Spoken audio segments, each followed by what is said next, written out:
Hi folks, and welcome to another practice session.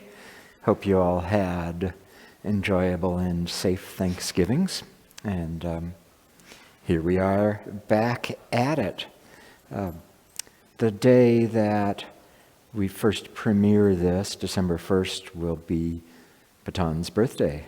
And gosh, do you know how old he would have been? 76, says Beth. So we'll dedicate today's session to Patan. So let's start with the good old bear, just getting yourself moving. And the thing I want you to feel like is that this simple motion greases all of the joints. So you feel all the parts of the body moving. Start paying attention to the arms and feel the shoulder joint, the elbow joint, and the motion proceeding all the way out through the hands and fingers. I'm not going to try to count all of those joints. Changes in the shoulder and the elbow will be bigger than the changes out through the hand. But you should feel this motion playing out all the way down the arm, out to the hand, down the arm, out to the hand. Let it be less rather than more. Don't try to force it, just let the turning move the two arms and cause them to change all the way through the arm.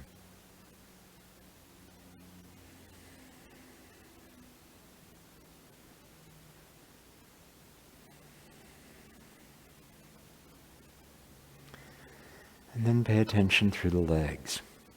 Obviously, the two hip joints are changing. The leg that you're turning towards, that hip is closing. The leg you're moving away from, that hip joint is opening. The closing hip joint is the one that you're pouring weight into. The opening hip joint is the one you're releasing. But just like with the arms, it changes all the way down through the leg.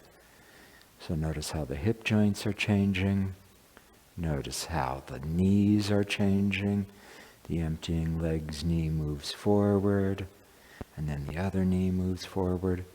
You're not pushing it, you're just letting that happen. And then, like the arms, the changes down through the ankle and the feet are smaller externally, but feel those changes happening. All three joints in the leg changing.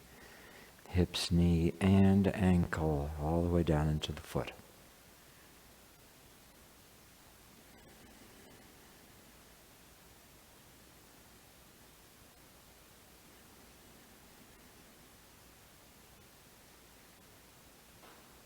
And then pay attention up through the torso and the spine.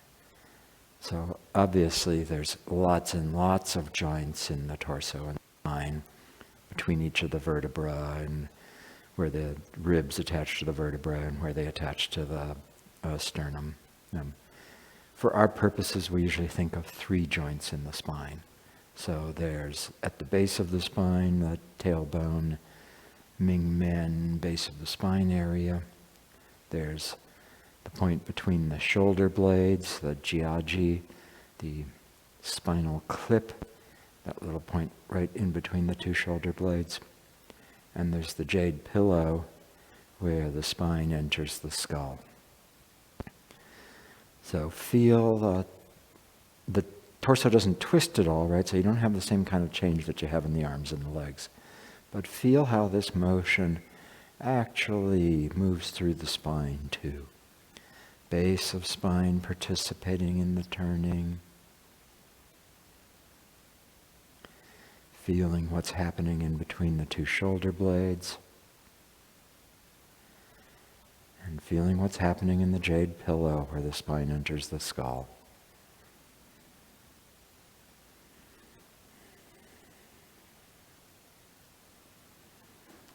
We'll turn a few more times, and as you do that, notice all of the change happening in the body.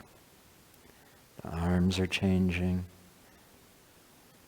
The legs are changing.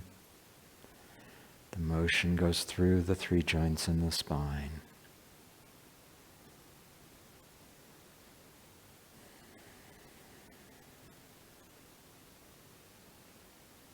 Okay, last couple turns.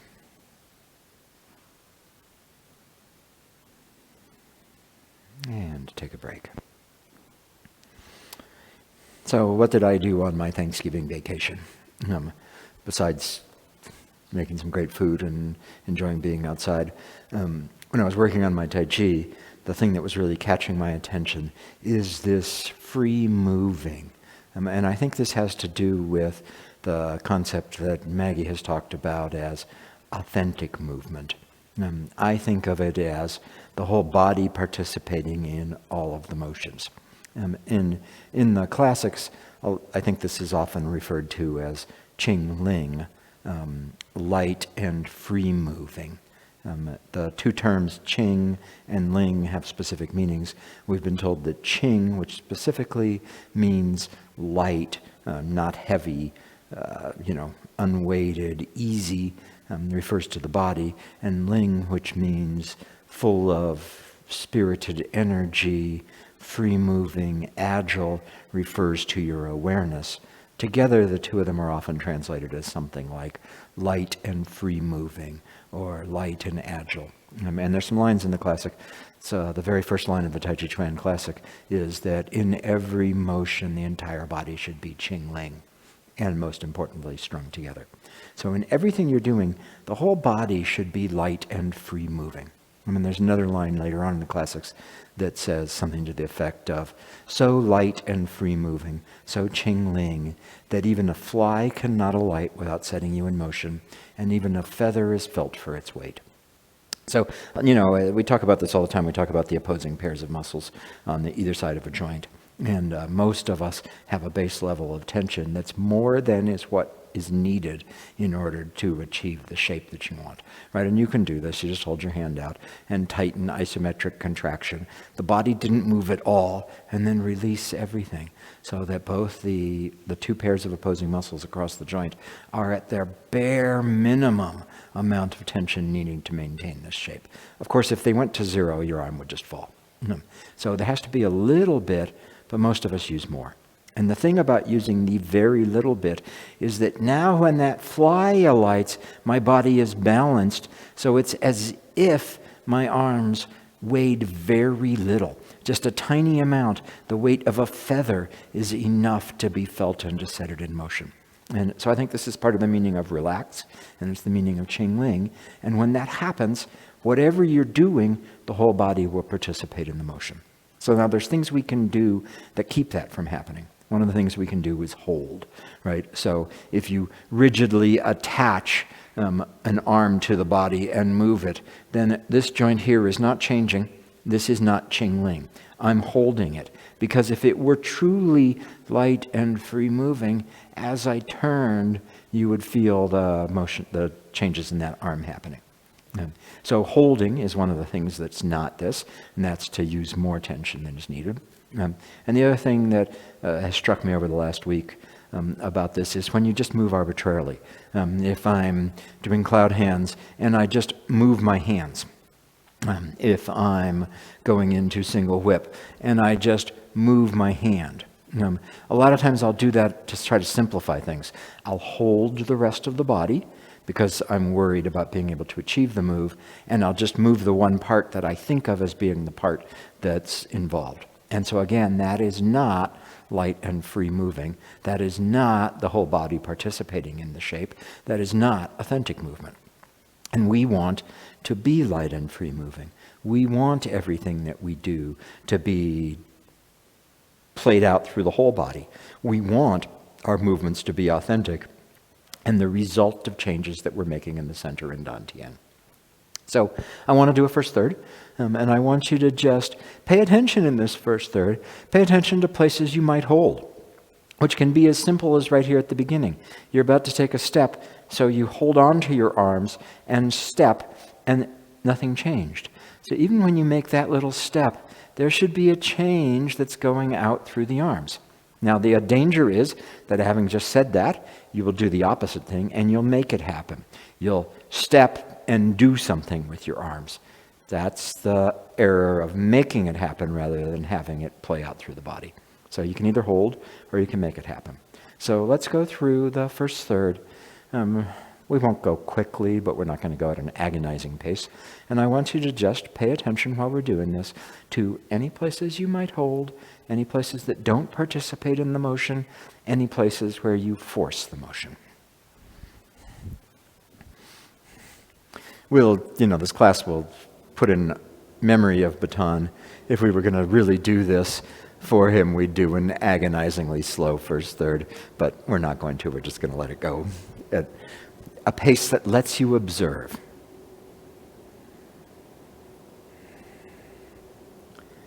And go ahead.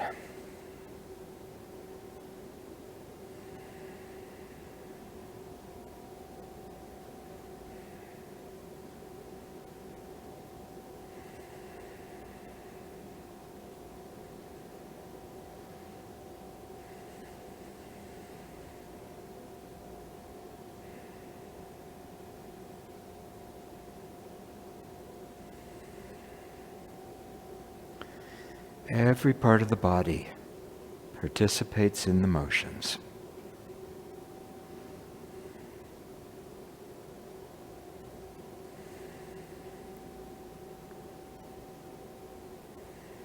So light and free moving that even a fly landing on you would set you in motion, that even a feather's weight would be felt.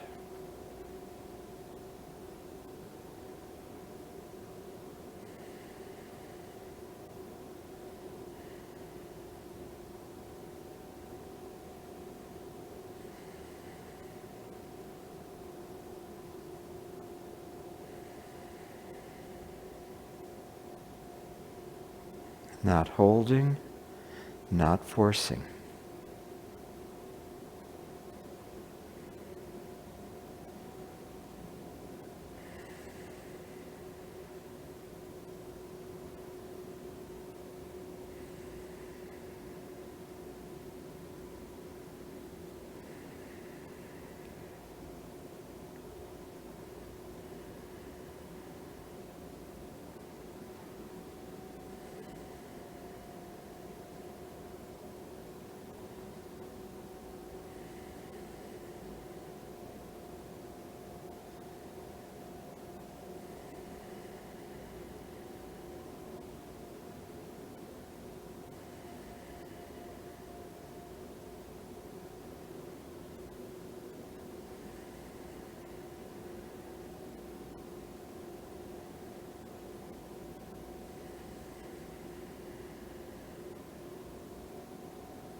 So how was that? Did you notice places that you held or places where you forced it? I'll give you a second to think about that. And be honest. Actually reflect on your experience. If you need to press pause and do another first third, feel free to do that.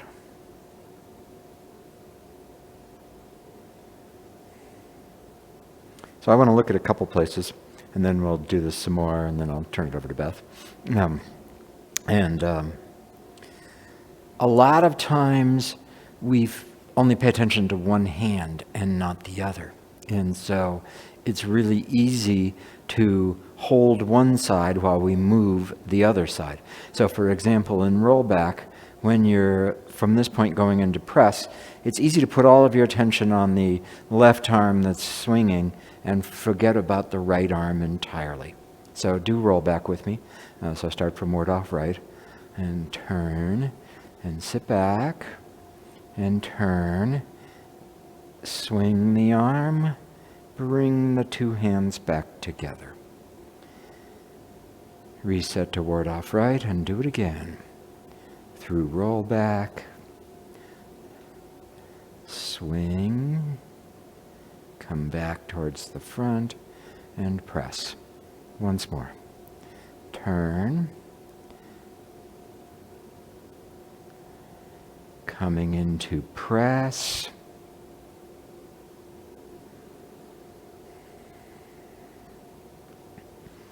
so because the swinging arm is doing all of this motion, a lot of times our mind will go there. And a lot of what causes these holdings and forcings is that we're trying to simplify the motion. It's too difficult for us, and we don't have that feeling of the whole body participating in it. And so what we do is we focus on the one part that we think is the moving part, and we make that happen, and we put the rest of it aside because it's too complicated to pay attention to the whole body. So the answer, of course, is to relax and to have the motion go through the whole body. That's easier said than done. So what we need to do is we need to actually start seeing how it does all move. So I want you to, we're going to pay attention to some of the little bits of rollback. And so one of them is right here at the very beginning. As you sink into your front leg, both arms change. When I was here in ward off right, my palm was facing my body, and as I sink into the front leg, this arm opens out. My palm is no longer facing my body. If I held it, the hand would still be there facing the body. So now, of course, this doesn't mean that I do this and throw my hand out. And what you do is you sink and you let that play out through to the hand. So the hand turns. So do that a couple times with me. Just in ward off right. Sink into the front foot. Notice how the right hand changes and the left hand has moved so that rather than being in front of me facing out, it's dropped and the middle finger is aligned by the pulse point in the right arm. So again, sinking, both hands change. Once more. Sinking, both hands change. And now you're going to sit back. And as you sit back, again, notice that that motion plays out through both arms. The right arm doesn't move much, but it doesn't just stay static. Do it again from ward off right. Sink, both hands change. Sit back, both hands change. Obviously the left hand changed more because it moved from the wrist to the elbow. It turned from palm down to palm up. But the right hand has a filling out into it. So once more. Turn. Sit back. And now here's a really easy place to carry both arms. When you turn, it's really easy to just hold both arms and not do anything. Now take a break for a second. We tell you to carry that posture because the thing that happens as you turn here, you need to still be with the bottom hand, palm up, protecting the body. The top hand has swept across you, as opposed to already starting the swinging. It looks like this is what I should be doing, but look where I am here, wide open. So what I want to do is let this motion play out. The right hand moves a little bit. When I sat back, it was in a line with my shoulder. As I turn, it comes to where the fingertips are in a line with the center of my body. So it moved, 4 inches there. It's not a big motion, but it actually happens. The left hand, you want to feel that it's not just held, there's change happening all the way through it. So do that again. Sink, both hands change. Sit back and turn. Did both hands change again in that last bit? Again, ward off right. Sink, both hands change. Sit back, both hands change. Turn, both hands change. Fingertips of right arm should be right in front of your center line now. Once more. Turn, sitting back, turning. Okay, and now when you swing, pay attention to the right arm.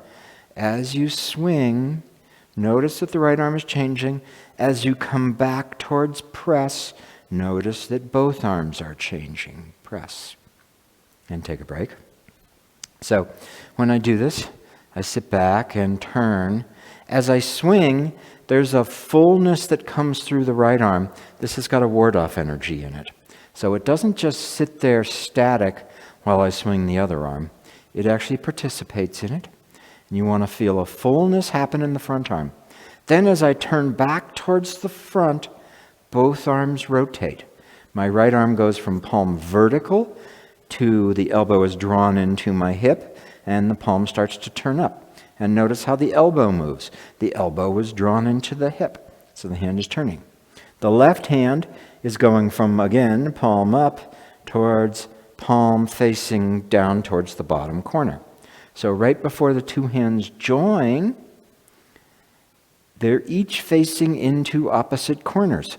The right hand is facing into the top rear corner. The left hand is facing into the bottom front corner. So I didn't just bring them together. They change as they're doing that. So, ward off into roll back another couple times. Turn, sit back, turn, both arms changing, swinging, both arms changing, coming back together, both hands rotating, press. Reset to ward off right. Again. Watch how everything changes all the way through here.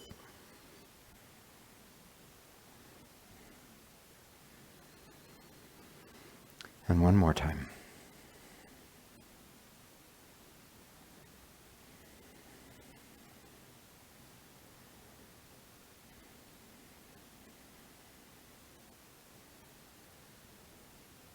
And take a break.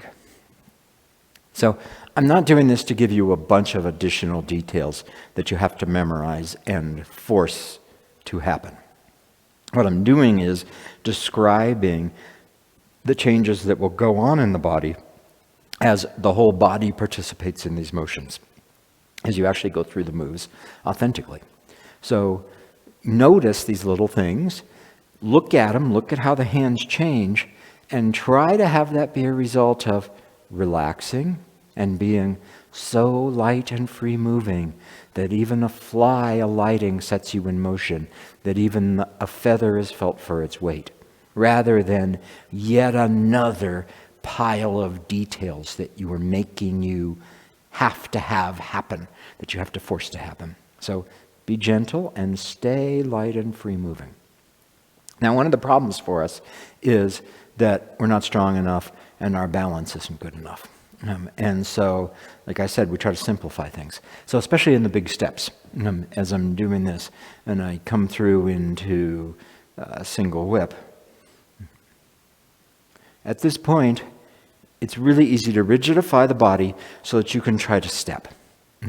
And you do that, one does that, either because you're not strong enough to be able to actually make that step without worrying about falling over, or your balance isn't good enough to be able to make that step without worrying about falling over. And so you do worry about falling over, and so you try to address the problems of strength and balance by tightening and holding. So we do all this work on standing and separating and getting everything to work. That's the foundational work for being able to express this Qingling idea. So along the way, you won't necessarily be strong enough yet, and you won't necessarily have good enough balance yet.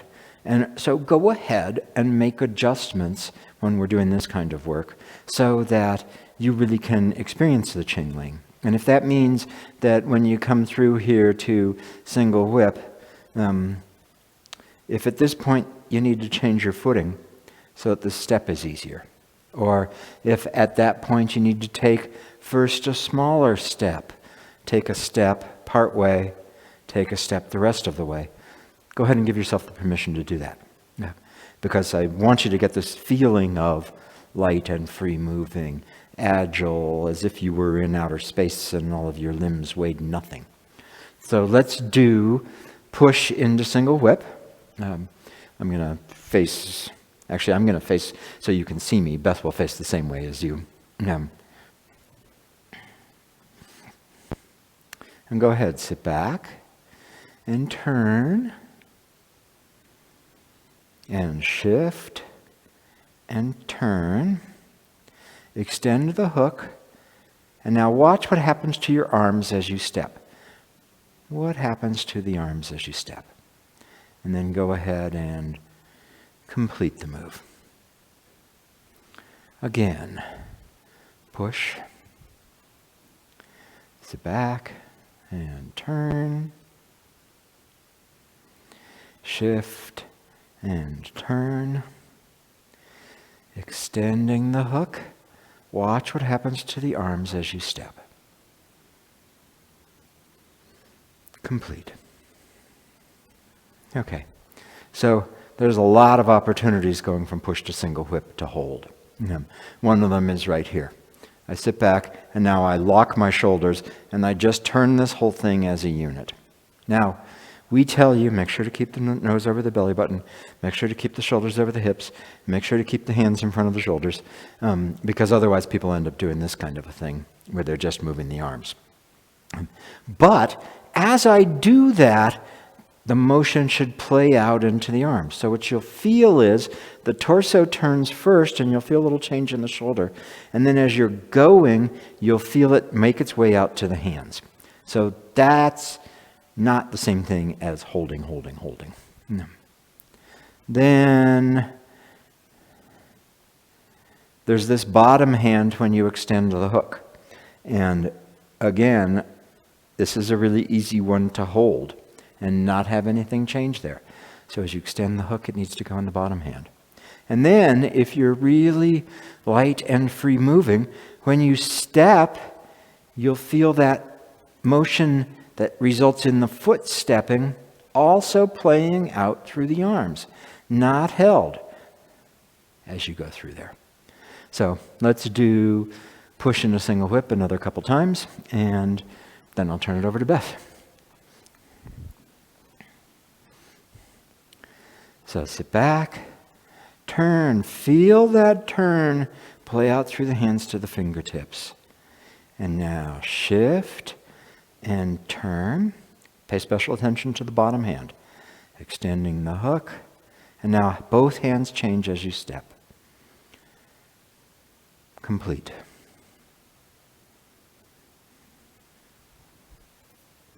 Again. Watching the changes play out through the whole body.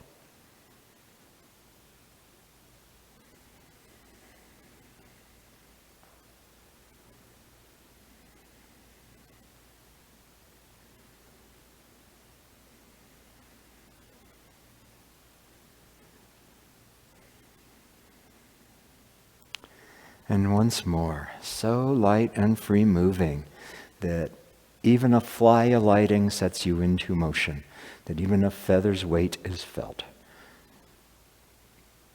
Go ahead. It plays out through the arms to the fingertips. The bottom hand is involved too as you extend the hook. Both arms change as you step.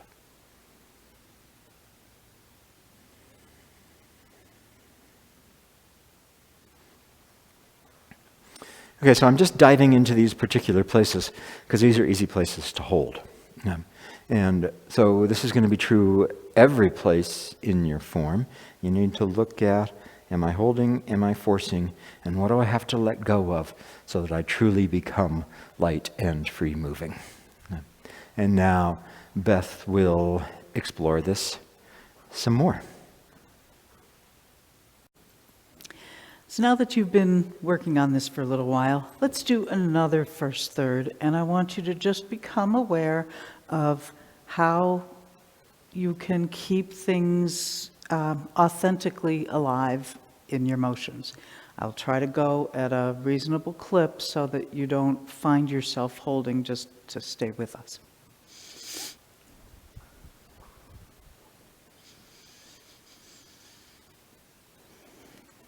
And begin.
Another good place to look at is going into the brush knees, because there's a lot going on. You're turning, your arms are changing, and you're standing on one leg. So let's look at it together. So you can start, say, at white crane, and notice what the left hand does as you go through this. And come into brush knee. And we can just do that one again. I think this is a little easier to start with because your top arm is high as opposed to coming from here and going into it where your arms, are already a little bit lower. You spend a lot of time looking at the hand that's traveling a lot, but you want to make sure that the other hand is also getting some liveliness. So do it again. Right hand dropping, left hand is kind of filling up. And then the left hand drops straight down in front of you and it kind of pulls the other hand over so that they move together. If you try to micromanage each one, it's too much. There's too many things happening. So you want to come back to moving from the center and letting your motion play out through both arms at the same time, even as it plays out differently and works its way through each arm a little differently. So let's do it again, and I'm trying to not talk too much while we're doing it because that slows it down and leads to holding. So I'm going to try to say less, but you know what we're looking at here. The top arm, let me just talk it once myself. So the top arm is dropping, but the bottom arm is rising. It's kind of got this inflation feeling where it's going to come up and be like a ward off. So as the top arm is dropping, the bottom arm is coming up and expanding outward. And remember, the ward-off feeling is a feeling of expansion in all directions. So let that give some life to your left hand.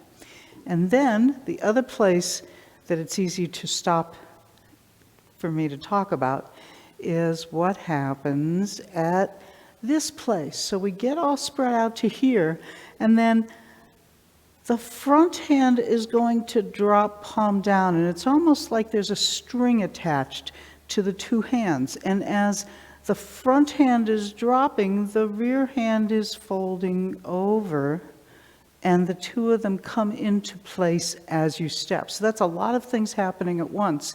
And this is a place that it's really tempting to sort of get things kind of sequential in a way that leads to holding. There's a little bit of a sequence, but it doesn't lead to holding. It's a playing out that runs through the whole body. So give yourself the opportunity to notice that.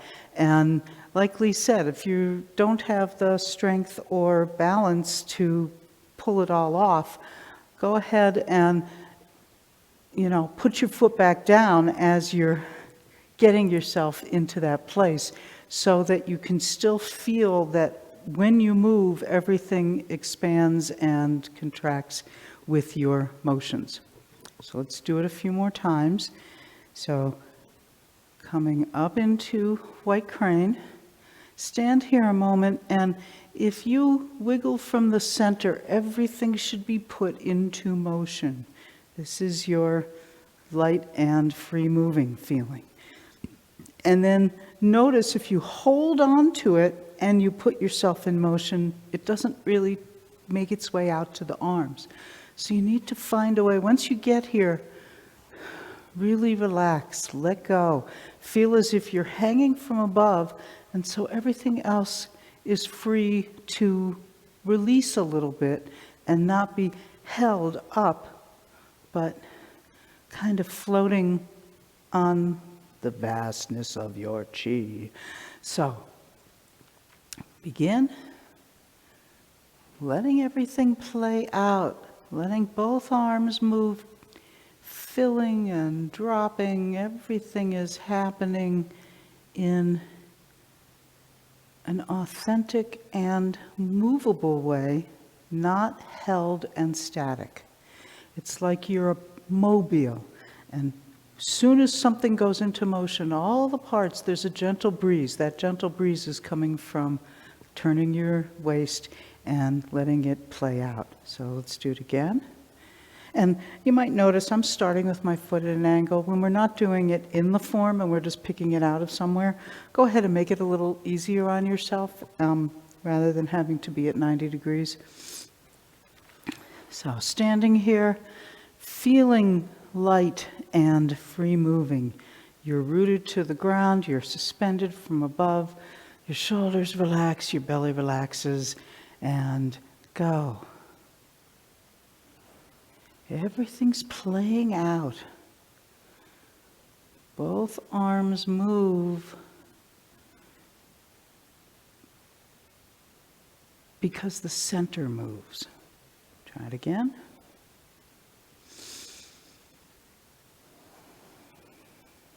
Noticing what that left hand does. It doesn't come to a stop and hold on while it waits for the right hand to go through its big swing. And then stand here a moment and see if you tightened to complete the move. This feeling should stay with you as you reach the final posture. It's easy to get into the final posture and do a little bit of a freeze frame. You want to still be movable when you arrive. One more time. Feeling free moving, light, open, and go.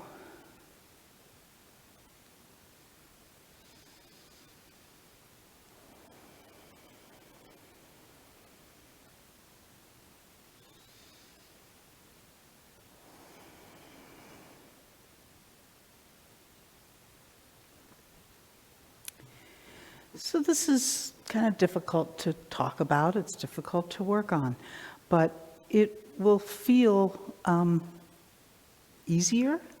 It's more demanding, but it's also easier. If you're trying to make all these parts happen, it's actually a little anxiety producing, perhaps. So let yourself put your mind in your dantian. If you're trying to do a lot of things, I got to do this arm, I got to do this arm, I got to turn my waist, I got to bring this, I got to do that, I have to step. It's an awful lot of things to do, and you're busy micromanaging all these parts. If you can just come from the center and move and let things play out, it's like you turn, when we do the bear, go ahead and do the bear again for a second. And when you do the bear, it's not this arm, this leg, this arm, this leg, and all this having to keep track of the parts. It's, I turn, the arms swing. I turn, things go into motion. So let that freedom that you're looking for in the bear, let that play out into the whole body. And notice that if you just bring yourself into your center, mind and dantian, and just turn the center, all this stuff will happen if you've let your arms go and you're just turning. And now, just for the difference, the feeling of the difference, think about really making sure that one hand is coming forward. Oh, and then the other hand is coming forward. Oh, wait, but what happens with the other? When one hand comes forward, the other one has to go back. And then I have to...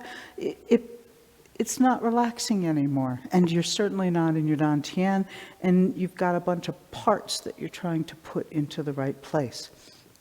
So we want to make sure that you find a way to just move from the center and let that play out through the whole body.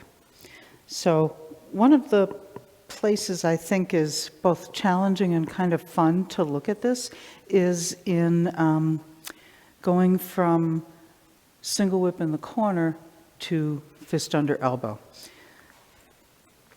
So I'll keep facing you. You've got Lee giving you the other dimension. And come into single whip and relax. Get yourself free moving there. You can put yourself there cold, so you can put your feet where they need to be rather than trying to step for it. And sit here a moment and just feel that you're a little bit free moving. And then we're going to go through the move. So into the back leg and step. Into the front leg and step. Shift and turn. What happens to the arms? Keep moving. Arms keep moving. So let's do that a few more times and start to notice what's actually happening and where you tend to hold on. So get your arms in position with as little effort as possible so that you're starting out in a relaxed place. And let's just go through it again. And then we can take it apart a little bit more. Feel all the motions playing out. Arms are not held. They're changing all the way through this.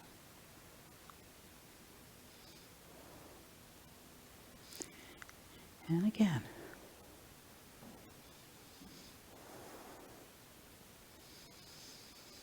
Begin.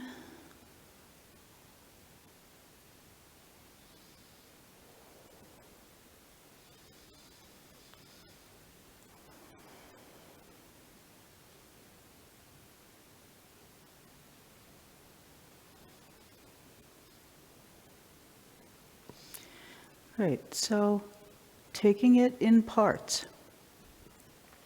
The first part, let me talk it through so I don't get you stuck standing there holding on to things. The very first part, when you sit back, when we teach it to you, we tell you your front hand goes down and your hand opens up. But when you do it like that, there's a lot of holding going on.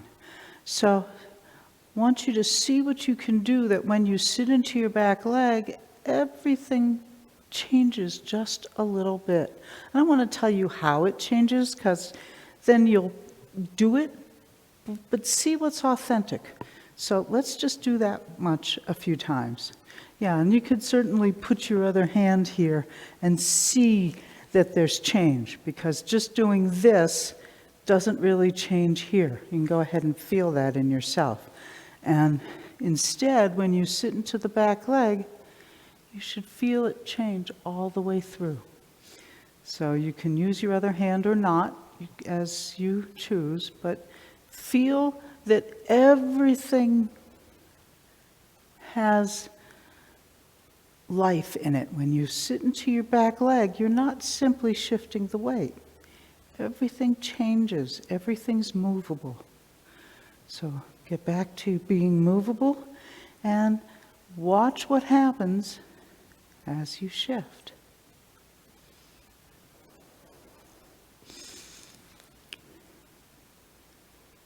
Watch what happens. How does the arm change? It needs to play out all the way through.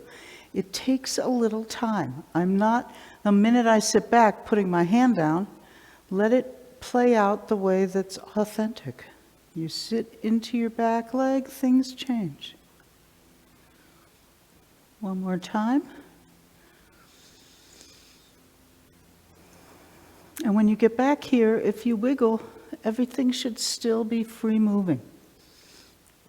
If you do the kind of bit by bit piece where you sit back and you open your hand and drop the other hand, and then you wiggle, things will be kind of stuck and held. So you can always use that as a little test of whether or not you're actually free moving at any given point. So you get back to this place, everything's still movable. Not that I'm doing this, I'm doing this. It's just that it plays out to your hands. Now you got a step. So take a step. What happens? Do you rigidify and just step? Or can things stay alive as you take the step? And we know what we're looking for. You can't make it happen, but you can let go and see if you can't bring a sense of change through to the arms. It's small. This is all subtle stuff. It's not big. Arms aren't waving around. So you move and your arms expand, you step and they change. And now what happens as you shift? They're not really changing very much, but they do change with you.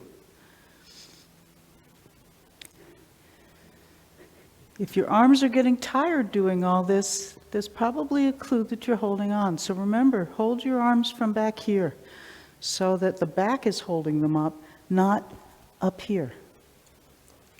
And do it again. Single whip, shift, and step. Shift, and step. And now, big motion, arms playing out. So as you do this part, this should feel really nice and easy and open. You've got these loose arms, and you come to a place like this, just do it without trying to do Tai Chi and move on to the next thing. Step into your right foot, turn the waist to the left, and let the arms go with it. So just do that a few times to just free them up and see they move the whole way through. So it's not simply I get to here and turn where I hold on to everything. Try to let them have a little give. It's not a big swing like we were just practicing like this, but there's a little give that plays out. So let's do that. Take it from the top, nice and loose, free, and go. I'm not going to talk you through it all because I don't want you to hold. Just keep moving. And as you turn, let the arms play out to the final place. So once you've come to here, what happens is then they keep changing. The momentum and the swing gives your hands something to follow all the way. Then you're turning it around and bringing it back. You know how the move goes. Once you've come to here, the right hand is turning palm down. The left hand is coming in by your left hip, and your left hand comes over the right wrist. So if you can just get all this stuff to move, it will follow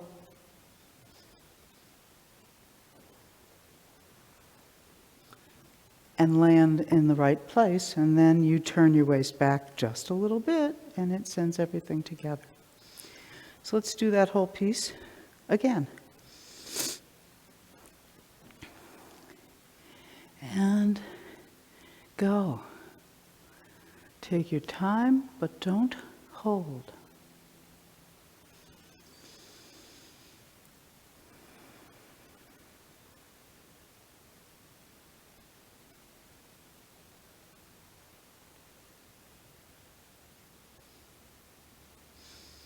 And again, mind and dantian. Keep the movement coming from the source, the center. And then you're not keeping track of different arms and feet and all these parts. You're just making a motion that plays out through the whole body. And go.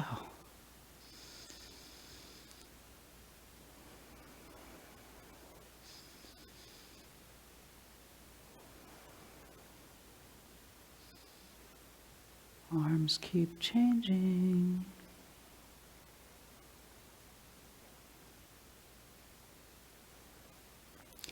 And now to make that last bit happen, you have to be sure to keep your waist in the corner at this point here. When everything comes in, you need to give in, free this empty hip joint, and let that help you develop the turn that you need to bring it back. If once you've come here, you start turning back already, it's going to get caught in your arms, and it's not going to have that same free moving thing. So we've been talking a lot about the arms, but the fact is shoulders and hips have a relationship, and if you seize the hip and don't let it move in an open way when you're, especially in a move like this, it's going to lock everything up, and it'll be really obvious.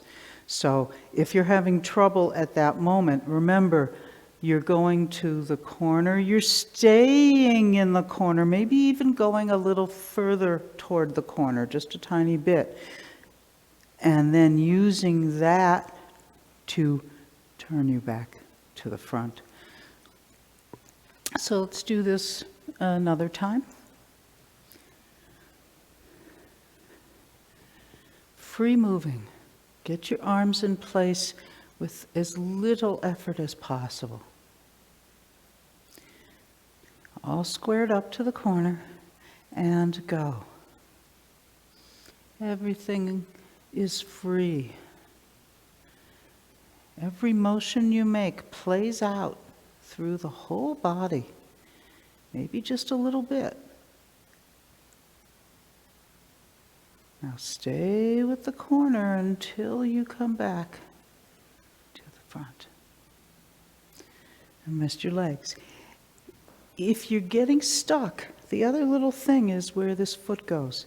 If you step too wide, you're not going to make it to the corner without tweaking your knee, and then you're not going to be able to stay free and open. It's going to catch and give you all kinds of problems. So these little details, not that I want you to get caught on them, but if you're having trouble actually going to the corner and staying in the corner until it's time to bring it back around at the end, you might just look at where that foot is landing, because that can have a really big effect on how far you can turn toward the left corner.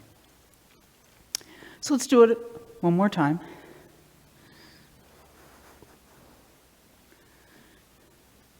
Take your time, but keep moving.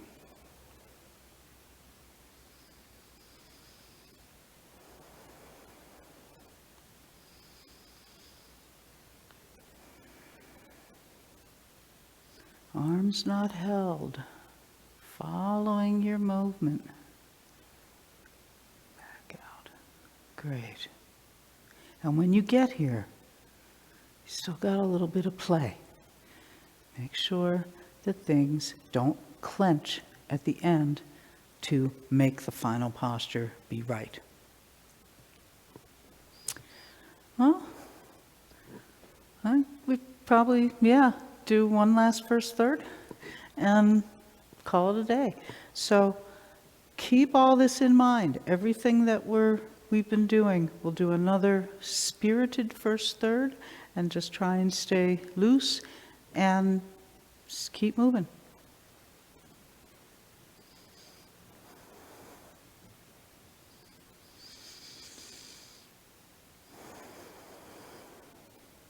And begin.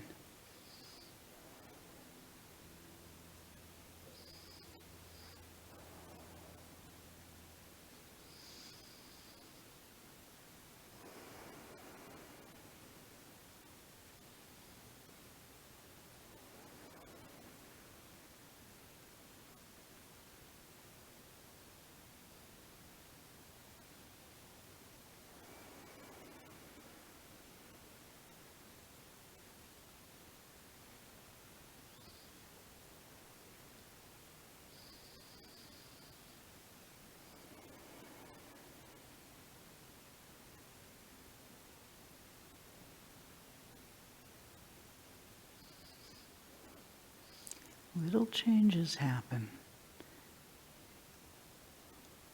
all through your movements.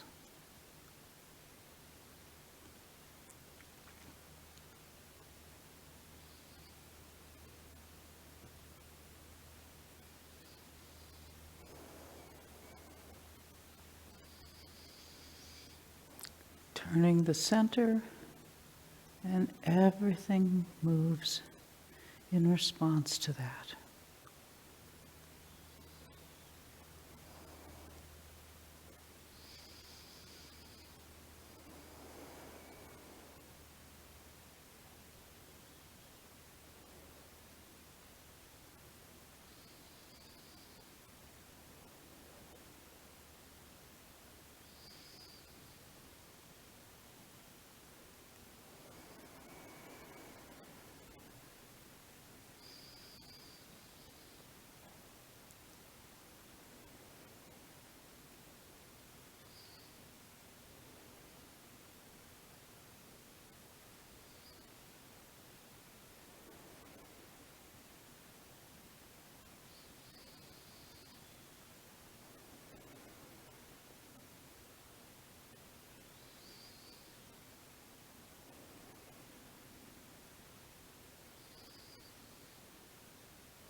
Moving the center, that brings the arms around.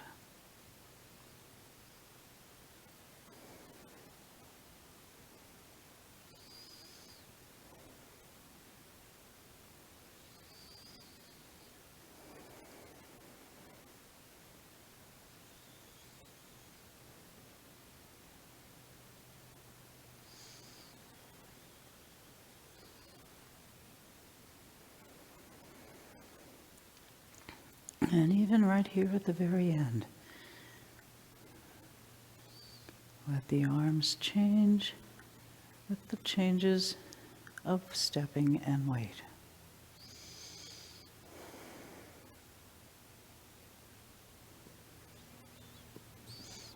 Okay, well, stay loose, stay mobile, and stay relaxed.